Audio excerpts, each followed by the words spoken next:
Assalamualaikum warahmatullahi wabarakatuh. Alhamdulillahi nahmaduhu wa nasta'inuhu wa nastaghfiruh wa na'udzu billahi min syururi anfusina wa min sayyiati a'malina. May yahdihillahu fala mudhillalah wa may yudlilhu fala hadiyalah. Asyhadu an la ilaha illallah wahdahu la syarika lah wa asyhadu anna sayyidina Muhammadan abduhu wa rasuluh man la nabiyya ba'dah. Salatuhu wa salamu ala nabiyil karim habibina syafi'ina wa qurrati a'yunina Muhammadin sallallahu alaihi wasallam wa ala alihi wa ashabihi ajma'in, amma ba'du. Faqad qala Allah ta'ala fi kitabihil karim ma asaba min musibatin illa bi'iznillah wa man yu'min billahi yahdi qalbah wallahu bikulli syai'in alim.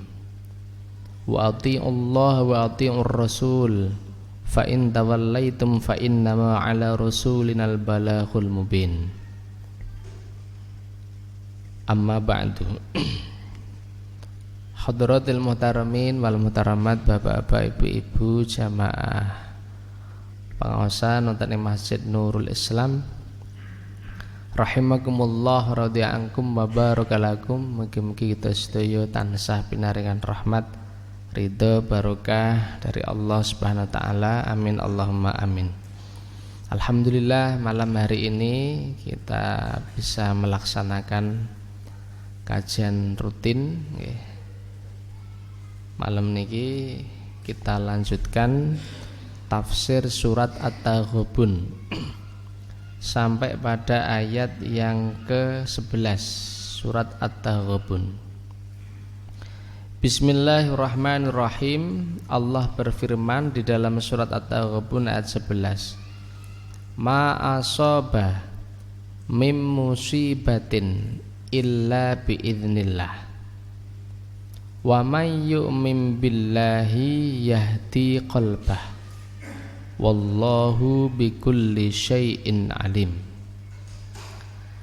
Ma asaba, tidaklah mengenai, mim musibatin, sesuatu yang mengenai musibah.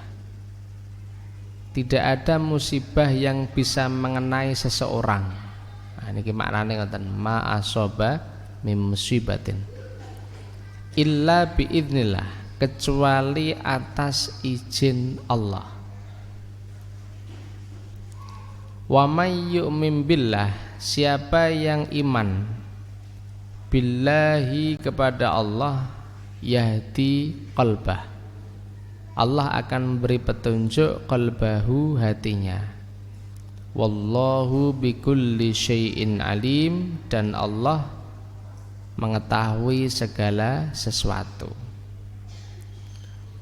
Ayat niki menegaskan kepada kita bahwa kita hidup di dunia niki memang ada dua keadaan. Kalau tidak sedang bahagia, nggih sedang sedih. Kalau tidak sedang mendapatkan nikmat, ya mendapatkan musibah. Definisi musibah itu ma ahzana musliman, apa-apa yang bikin sedih seorang muslim ya musibah, meskipun hanya sekedar lampu mati. Suatu saat Nabi Shallallahu Alaihi Wasallam niki bersama Ibu Aisyah, tiba-tiba lampu mati. Nabi mengatakan inna lillahi wa inna ilaihi rajiun. Ibu Aisyah matur, ya Rasulullah, kan hanya lampu mati, kok innalillah? Kullu ma ahzana musliman musibah. Pokoknya sesuatu yang bikin orang sedih ya musibah. Lah ketika seorang mendapatkan musibah, falyakul, hendaklah ia mengucapkan innalillah wa inna ilaihi rajiun. Ma asaba mim musibatin, niki nek cara napa nggih susunan bahasa mestinya ngeten. ma asoba musibatun, tidak ada musibah yang mengenai. Tetapi Al-Quran tidak hadir dengan redaksi seperti itu, tidak ma asoba musibatun, tetapi ma asoba mim musibatin, dikasih min. Itu menunjukkan, min di sini menunjukkan bahwa segala macam musibah, musibah apapun.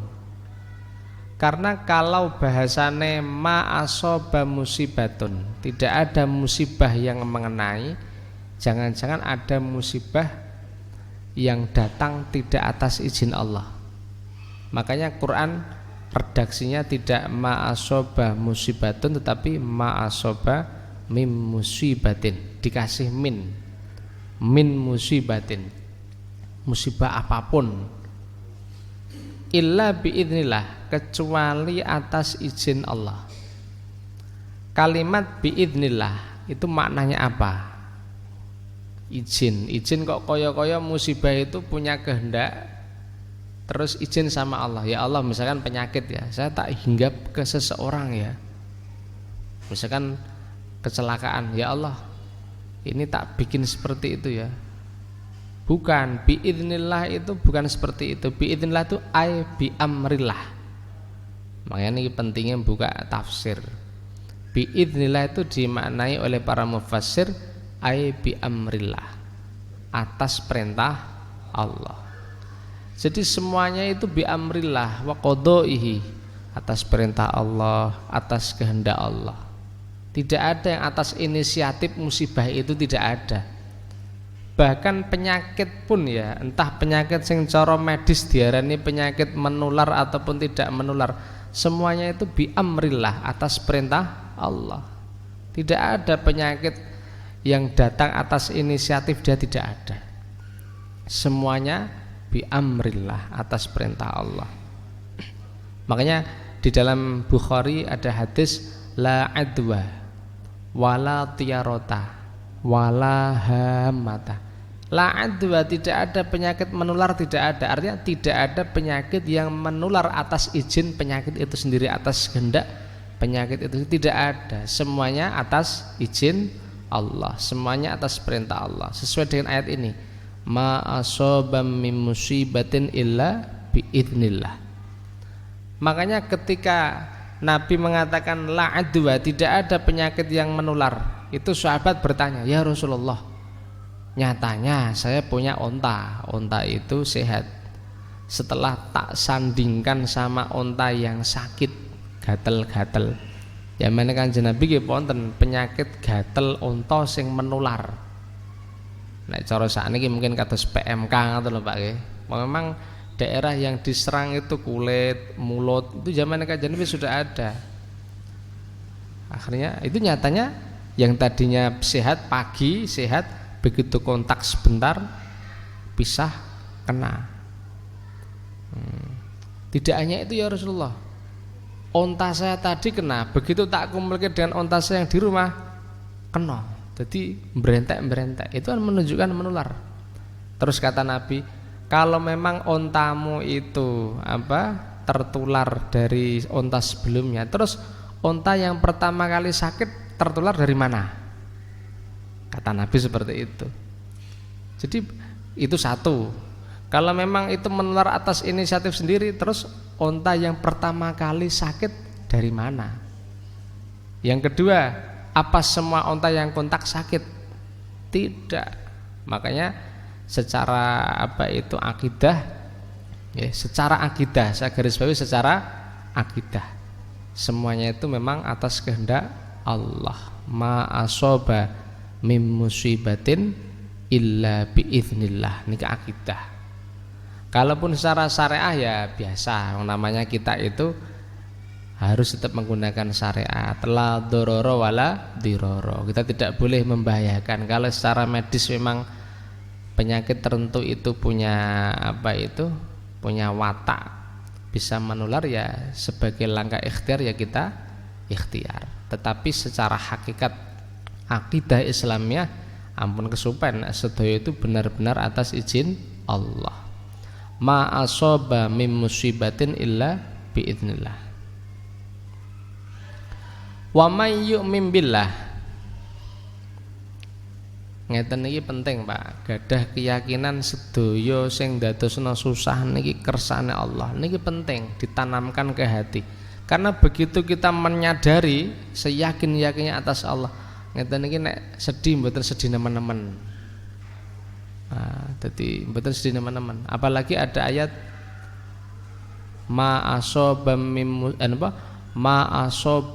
musibatin fil ardi wala fi anfusikum illa fi kitabin min qabli an nabra'aha inna dzalika 'alallahi yasir. Tidak ada satu musibah pun yang mengenai kalian kecuali sudah ditulis Allah fi kitabin, di kitab. Di kitab itu di Lauhil Mahfuz. Qada qadar Allah sudah ada. Kapan Allah menulis itu? Min qabli an nabra'aha, jauh sebelum Allah menciptakan bumi dan menciptakan kalian. Jadi saat durunge wonten kehidupan ini sudah ada rencana si A suatu saat kena musibah ini, si B ini, itu semuanya ada. Tujuannya apa? Allah mengabarkan apa? Tujuannya apa? Kita harus yakin persoalan ini. Likaila ta'saw ala ma fatakum, agar kalian ini tidak patah hati, tidak sedih hati. Likaila ta'saw ay likaila tahzanu, agar kalian ini tidak larut dalam kesedihan. Ala ma fatakum, terhadap hal-hal yang tidak jadi, tidak sesuai dengan harapan kalian, hilang dari harapan kalian. Ojo sedih. Wala tafrahu bima atakum, dan kalian tidak jadi sombong terhadap hal-hal yang telah kalian raih. Wong kabeh iku wis wonten kersane Allah. Lah ngeten iki penting. Apalagi seusia kita pun mandan setengah umur nggih, pun tambah sepuh. Konsep ini harus ada. Sebab nek tiang niki kok persoalan niki nggih, sedaya sing terjadi niki biiznillah. Ngeten niki nyikapi kehidupan niku santai. Mboten dipikir nemen-nemen, mboten gampang stres napa stres, Pak. Mboten gampang stres. Niki ma asaba min musibatin illa biidznillah wa may yu'min billah yahdi qalbah. Siapa yang iman kepada Allah? Iman kepada Allah maksudnya apa?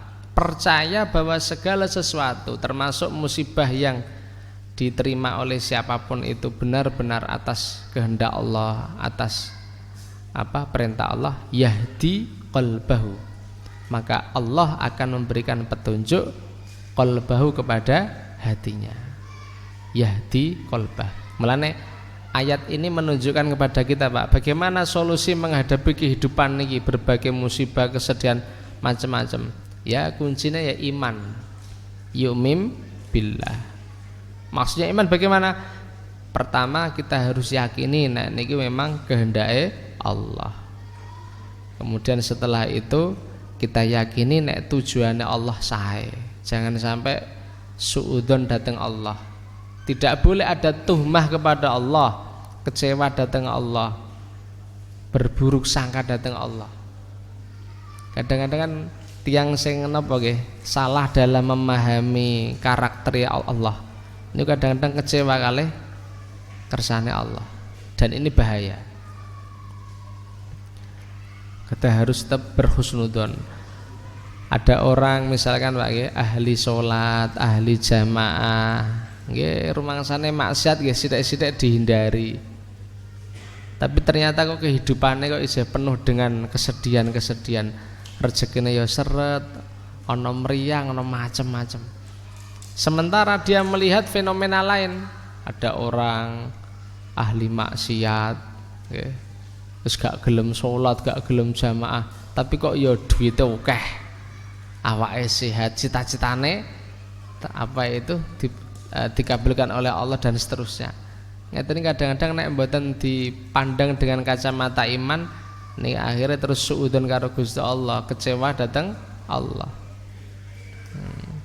Nek sampai ada makalah tenggone syarahipun Jauhar Maknun Pas kula zaman ngaji balaghah niku wonten dawuh ngeten. Kam aqilin a'yat madzahibuhu kam jahilin talqahu marzuqa hadzal ladzi awhamal jahila hairatan wa sayyaral aliman nihrira zindiqa. Kam akilin banyak orang yang pinter-pinter tapi ayat madzahibuhu kehidupan ekonominya rezekinya niku ayat rekoso sempit. Sementara kam jahilin banyak orang yang bodoh-bodoh ora patek pinter malah kadang-kadang bajuk barang. Tapi talqahu marzuqa engkau menjumpai dia ini marzukon dalam limpahan rezeki. Hadzal ladzi auhamal jahila hairatan. Fenomena niki lho ndadosna tiyang sing mboten patoso paham, tidak begitu paham terhadap karakteripun Allah. Niki bingung. Sing bodoh ora patek ngaji bingung. Iki janjane piye iki? Jare wa may yattaqillah yaj'al lahu makhraja. Siapa yang takwa kepenak, tapi ana wong takwa uripe kaya ngono misalkan iki. Ana wong pinter malah enggak kepenak. Jadi bagi yang tidak memahami kurang ilmu dia akan bingung. Tetapi wasayyarul aliman nihrira zindika. Sementara fenomena ini menjadikan al-alim an-nihrir tiang sing alim an-nihrir cerdas zindika jadi kafir zindik. Jobone ahli ibadah, ahli mujahadah, ahli pengajian, jerone zindik kecewa terhadap takdir.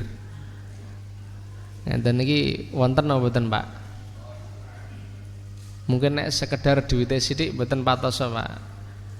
Nek ketika sudah dihadapkan dengan penyakit-penyakit sing nemen sifatnya menaun niku lho nembe persoalan iki sangat penting. Nek awake sehat ngeten iki tesih dereng ngrasake, Pak. Tapi begitu sudah berhadapan dengan musibah yang macam-macam akhirnya hal niki sangat penting untuk kita ketahui. Ya Allah niki mulane kedah tetap husnudzon datang Allah. Wallahu bikulli syai'in alim, dan Allah bikulli syai'in terhadap segala sesuatu alim, zat yang mengetahui. Terus bagaimana solusinya? Wa ati'ullaha wa ati'ur rasul. Bagaimanapun juga dalam kondisi apapun taati Allah.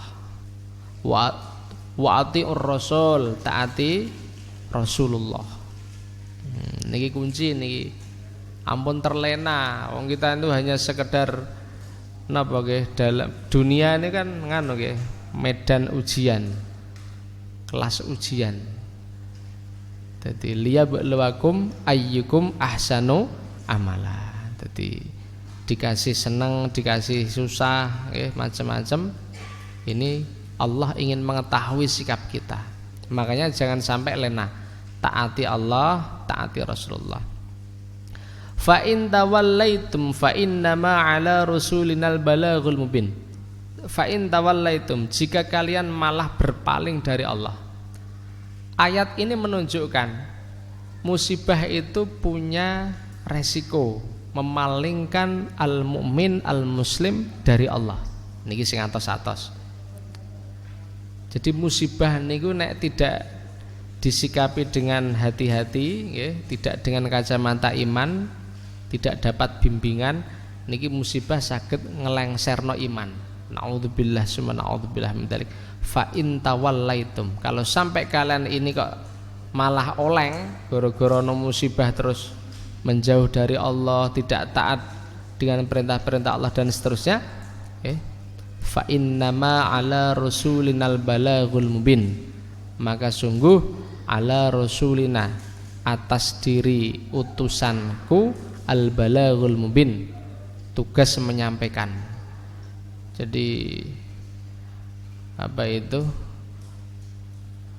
kalau sampai kalian ini berpaling ya sudah, wong utusanku kan hanya sekedar menyampaikan. Dene sehingga mbok taati ya wis. Mulane ngeten Pak. Ayat ini menunjukkan orang itu kalau sedang kena musibah itu solusi yang paling tepat justru mendekat kepada Allah. Bukan malah melakukan solusi yang solusi itu bertentangan dengan Allah. Ada satu kisah menarik niki. Niki dongeng sithik tapi niki fakta. Teng Mesir niku wonten seorang Syekh Al-Azhar namanya Asy-Syaikh Mutawalli Asy-Sya'rawi. Piyambakipun niki nate masuk hotel. Di situ itu ada pemuda sing nyambut gawene melayani orang minum minuman keras. Tidak hanya itu, menawarkan perempuan yang melayani. Nah, cara bahasane jenengan ya pijet plus. Nah, niki. Paham mboten Pak pijet plus?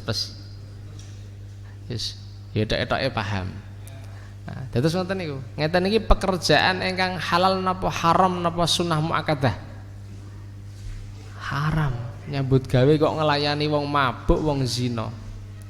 Akhirnya Syekh Mutawalli bilang sama pemuda itu, "Wahai pemuda, ke sini." "Ada apa, Syekh?" "Kamu sedang apa?" "Kerja." "Loh, kamu tahu enggak pekerjaanmu itu pekerjaan yang tidak sesuai dengan apa Allah? Kok malah ngelayani wong mabuk, ngelayani wong zina?" "Wahai Syekh Mutawalli, sungguh aku sedang galau, sedang kacau." "Lah kasepe?" "Aku terlilit hutang, utangku numpuk-numpuk. Nyambut gawe kesana kemari gak nemu-nemu, akhirnya dapat ini."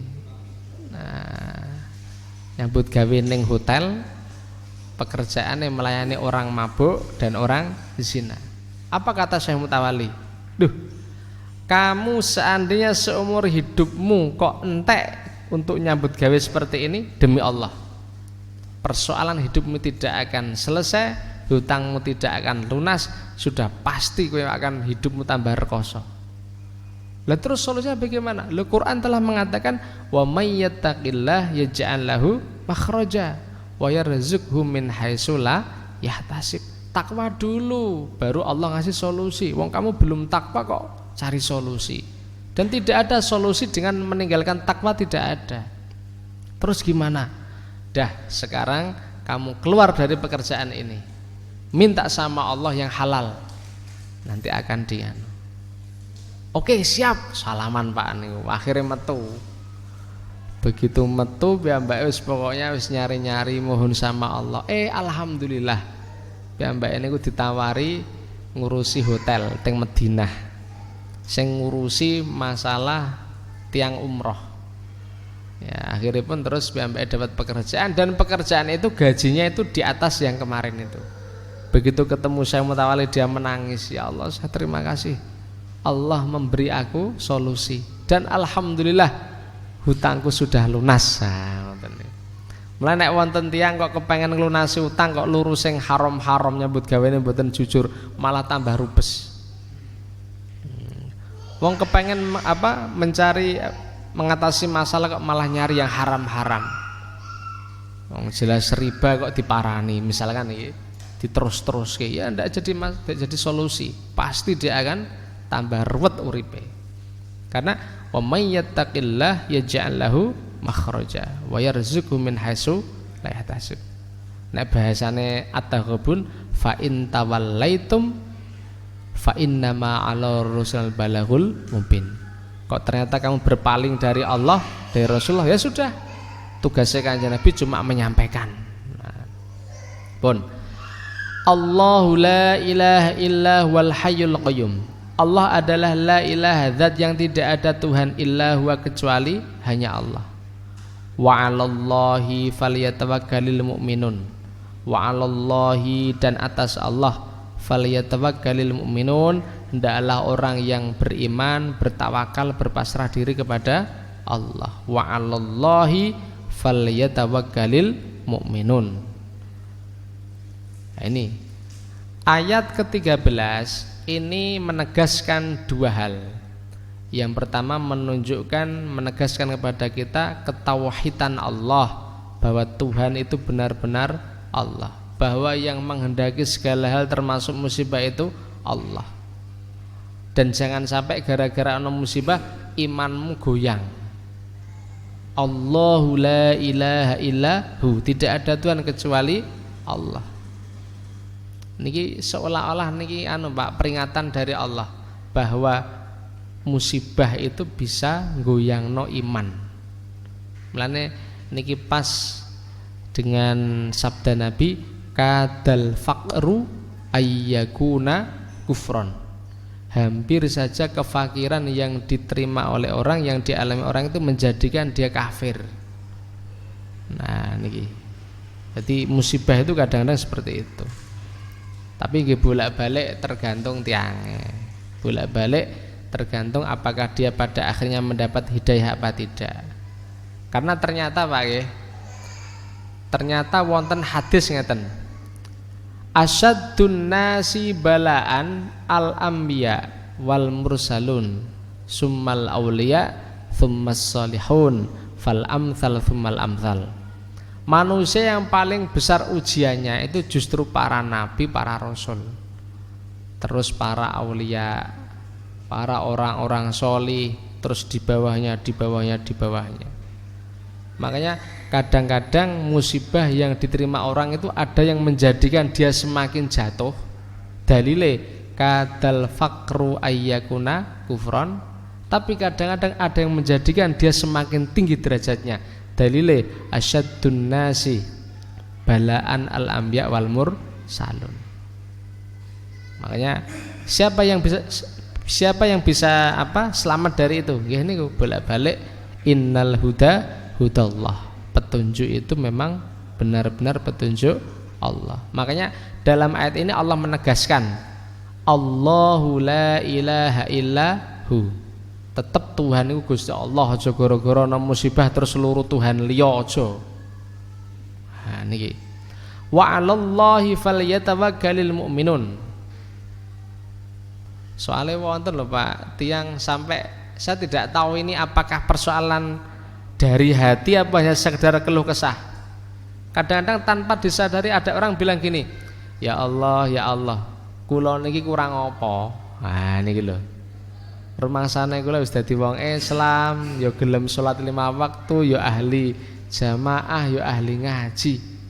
Tapi kok ya ujian gak rampung-rampung. Kula kurangin apa Gusti? Bahasa ngeten iki sering diucapkan tapi bahaya Pak niki. Bahaya. Kalau sampai dalam hati kecil ada perasaan kecewa terhadap takdir Allah, bahaya niki. Mane kedah ngaji ben pada saat kita sih tidak berharap Pak nggih, tapi kan jenenge tiyang urip kadang-kadang wonten ujian macam-macam. Nanti kita teringat masalah niki. Oh iya ya kabeh Allah. Tinggal kita ini mau bagaimana? Apakah musibah ini kita jadikan kendaraan yang menghantarkan kita masuk jurang, atau justru musibah ini kita jadikan kendaraan untuk naik ke derajat yang lebih dekat di sisi Allah? Tergantung. Mulane kudune pinter nyetir dan menguasai medan. Gitu, nek gak engko ya kendaraannya malah membawa ke jurang. Pun. Wa 'alallahi falyatawakkalul mu'minun. Yang kedua, yang diusung ayat ini, satu menegaskan ketuhanan Allah jangan sampai hilang di hati kita. Yang kedua, kita diajarkan, diingatkan untuk tetap tawakal. Jadi wa 'alallah falyatawakkalul mu'minun, berpasrah diri kepada Allah. Saya tuh pernah Pak baca doa maksur, doa warane Kanjeng Nabi. Doane ngeten. Napa nggih? Ya Hayyu ya Qayyum bi rahmatika astaghitsu la takilni nafsi la takilni ila nafsi torfata ainin. Hadis sahih dengan Bukhari. Ya Hayyu ya Qayyum, wahai Allah zat yang maha hidup, Qayyum zat yang maha menegakkan segala sesuatu. Bi rahmatika, dengan berharap rahmatmu, astaghitsu, aku memohon pertolongan kepada engkau. la takilni. Ya Allah, aku mohon la takilni ila nafsi. Jangan engkau pasrahkan urusanku kepada diriku. Saya ulangi, ya Allah, aku mohon jangan engkau pasrahkan urusanku kepada diriku. Tarfata ainin, meskipun sekejap mata. Lah sing leres pripun? Nek saged ngeten lho, nyuwun tulung urusane kula niku sing ngurusi jenengan. Aja urusane kula jenengan pasrahno dhateng kula.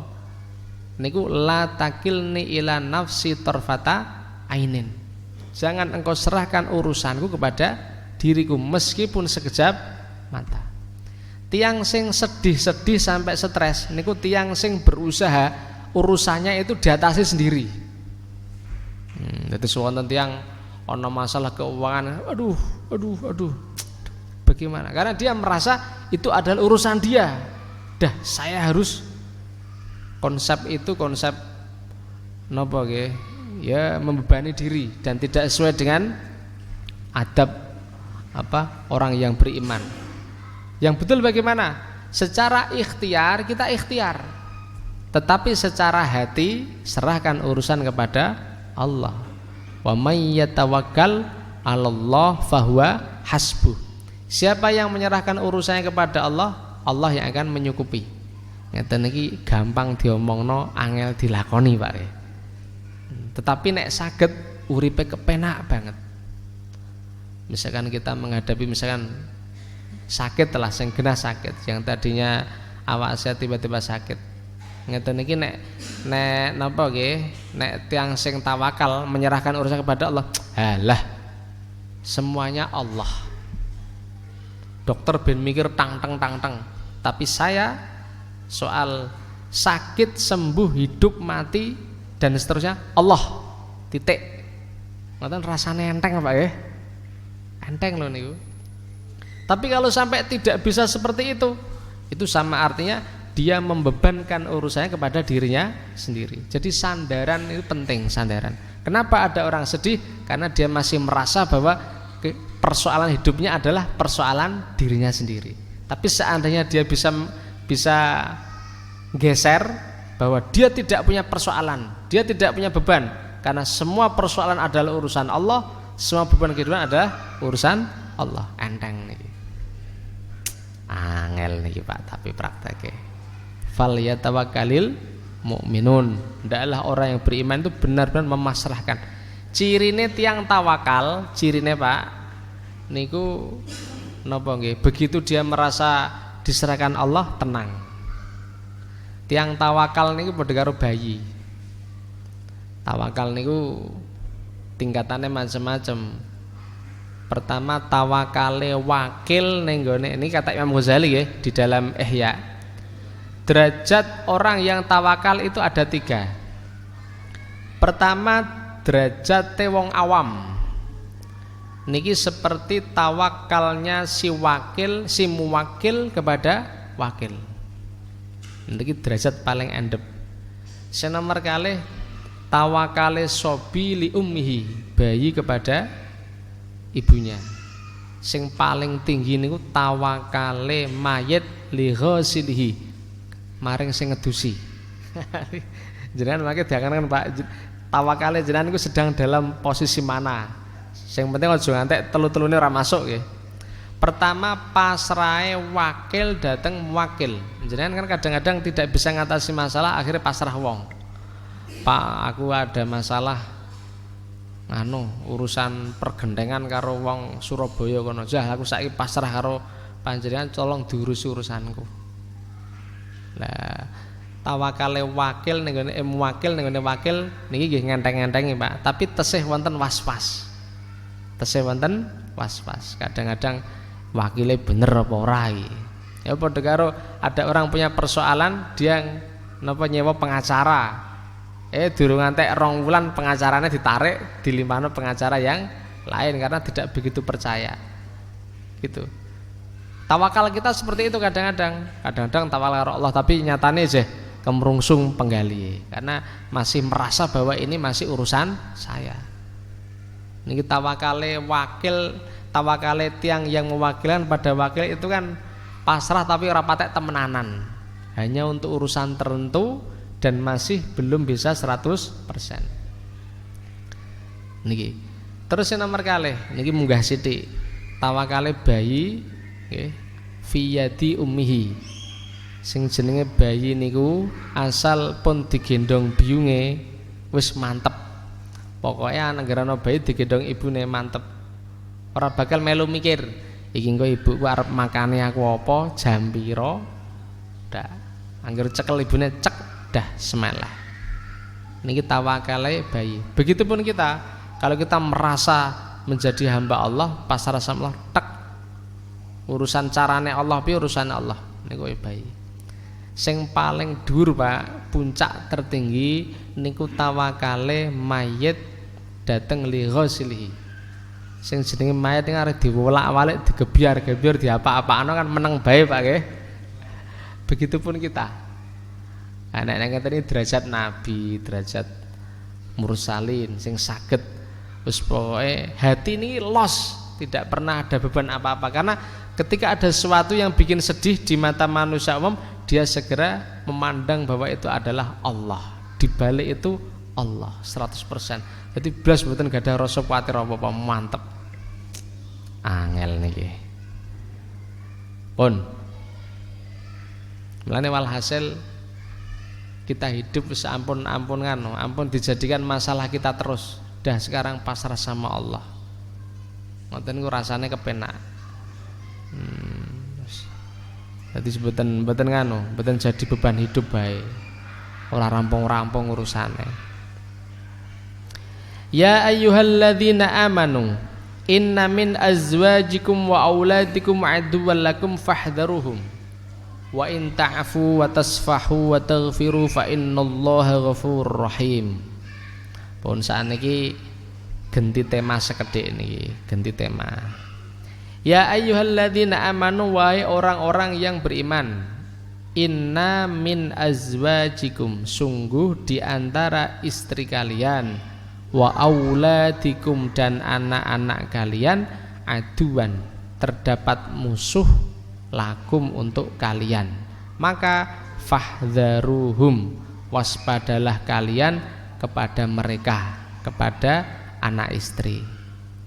Tapi wa in ta'fu, andai kalian ini memberi maaf, wa tasfahu, dan membuka, melapangkan hatimu, wa taghfiru, dan memaafkan, menutup kesalahan-kesalahan mereka, fa innallaha ghafurur rahim, maka sungguh Allah adalah zat yang ghafur, maha pemaaf, rahim, kemudian zat yang banget sayange, niki rahim. Tenggone tafsir Ibnu Katsir niki dipun sebut asbabul wurudipun, asbabun nuzulipun.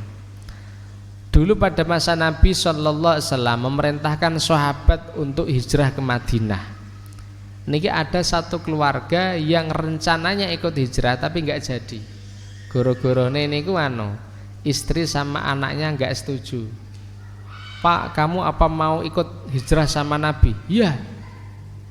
Nah terus aku dan keluarga gimana? Ikut. Terus omae tinggal, sawah Tegal tinggal, terus kios ning pasar tinggal, aset-aset tinggal. Berat loh Pak, hijrah ini berat loh, mboten sembarangan. Ninggalno aset-aset, relasi tinggal semuanya. Apa kata istrinya? Aku tidak setuju Pak. Ndak, kalau kamu sampai ikut hijrah, maka rumah tangga kita lebih baik bubar. Nah, ini nek cara jenengan kurang Pak. Kalau jenengan ikut hijrah, selesai, bubar dah, wis pegat wae aku. Sing anake padha Pak melu. Nggih Pak, aku ya dipegat wae dadi anak, ngoten niku. Akhirnya pun isa Pak. Akhirnya bapak-bapak ini nggak jadi. Akhirnya nggak jadi. Lah beberapa tahun kemudian setelah melihat muhajirin di Madinah niki sukses, secara ekonomi malah jauh dari orang-orang yang tidak ikut hijrah. Kemudian dari si pengetahuan, keimanan luar biasa, bapak ini nangis. nangis sambil marah-marah kepada anak istrinya. Gara-gara kalian aku tidak jadi hijrah. Gara-gara kalian aku ketinggalan mempunyai kualitas iman, ilmu seperti sahabat-sahabatku yang hijrah. Akhirnya marah. Lah marahnya ini direspon oleh Al-Qur'an. Ya yang sudah-sudah. Kalau engkau merasa anak istrimu ini punya salah, ya sudah, solusinya wa in ta'fu wa tasfahu wa taghfiru fa innallaha ghafurur rahim. Jika kalian ini memaafkan salah anak istrimu, wa tasfahu wa taghfiru fa innallaha ghafurur rahim, Allah pun akan memaafkan kesalahan kalian. Ta'fu niku menghapus kesalahan dalam memori. Ta'fu. Jadi benar-benar kesalahannya anak istri itu sudah tidak ada lagi. Niki ta'fu. Dan ini yang paling dahsyat, Pak. Nek wonten suami ana bapak kok dalam menyikapi kesalahan istrinya, kesalahan anaknya kok sampai pada level ta'fu, niki rekomendasi Al-Qur'an nomor 1. Jadi nek ada masalah dah ta'fu saja, busek. Ora ana sing dieling-eling salah, seolah-olah sudah tidak ada salah. Kalau ternyata berat bagaimana, Pak? Ya wis tasfahu. Nek ta'fu itu catatan kesalahan masih, tapi terus tasfahu membuka lembaran lagi, ditutupi dengan lembaran yang baru. Dan masih ada, tapi itu ora usah dianggap. Tapi catatan kesalahan itu masih ada. Niki tasfahu, tapi sudah tertutup, tidak ada. Tidak dihapus, Pak. Nek ta'fu dihapus, sudah ada memorinya. Nek tasfahu itu masih, tapi dibuka lembaran baru lagi, ganti buku. Terus yang terakhir ini taghfiru. Taghfiru ditutupi. Lembarannya tidak diganti, tapi tulisan salahnya ditutupi. Jadi ini level-level. Nek bisa ya levelnya ta'fu, dibusek kabeh. Kalau tidak bisa ya sudah, diganti lembaran baru, ganti buku. Tapi kalau tidak bisa ya sudahlah, lembarannya lama tidak masalah, tapi yang salah tutupi. Ngoten lho. Ya Allah, niki Quran niki jeli nih. Quran tidaknya menyebut wa in taghfiru, jika kalian memaafkan, tidak, ada tahapan-tahapannya. Jika kalian ini ta'fu, nek ora iso ya tasfahu, nek ora iso taghfiru. Nanti Allah pun akan memaafkan kesalahan kalian. Dan ini solusi hidup dalam rumah tangga. Terus nek wonten masalah-masalah ampun napa nggih, dendam. Ana suami kok dendam karo bojone gak rampung-rampung. Ada istri kok dendam sama suaminya gak rampung-rampung. Kula nanti, Pak, mengkaji kenapa ada istri sama suami kok ribut gak rampung-rampung. Itu ternyata ada dendam. Jadi suami merasa istri itu punya kesalahan yang sulit dihapus. Nah, ini. Atau sebaliknya, istri merasa suami itu punya kesalahan yang kesalahan itu sulit dihapus. Selama modelnya masih seperti itu, maka jangan harap clear, tidak bisa. Quran diikuti, busek. Nah, tidak bisa ya ganti lembaran baru, nggak bisa tutup. Selama catatan itu masih ada, nggak selesai-selesai. Nah, ini anjuran Al-Quran. Fa innallaha ghafurur rahim. Jika kamu mau menghapus kesalahan istrimu, kesalahan anakmu, maka Allah pun pada saatnya nanti akan menghapus kesalahan-kesalahanmu.